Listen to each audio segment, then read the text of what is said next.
Isang trahedyang naganap sa Ninoy Aquino International Airport Terminal 1 sa Maynila noong linggo, ika-4 ng Mayo, taong 2025.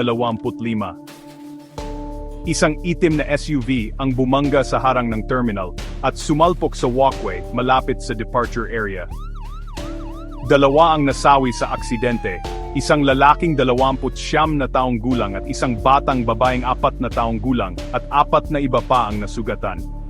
Makikita sa kuha ng CCTV, nakakababa lang ng pasahero ang driver bago biglang humarurot ang sasakyan papasok sa terminal. Ang driver, isang lalaking 47 taong gulang, ay nasa kustodiya ng mga pulis at sasailalim sa drug test. Hinihikayat ng mga awtoridad ang publiko na huwag munang magbigay ng haka-haka habang nagpapatuloy ang investigasyon. Ang insidente ay nagdulot ng pag-aalala tungkol sa tibay ng mga harang ng terminal at may ilang eksperto na nagsasabing maaring hindi ito pasado sa pamantayan.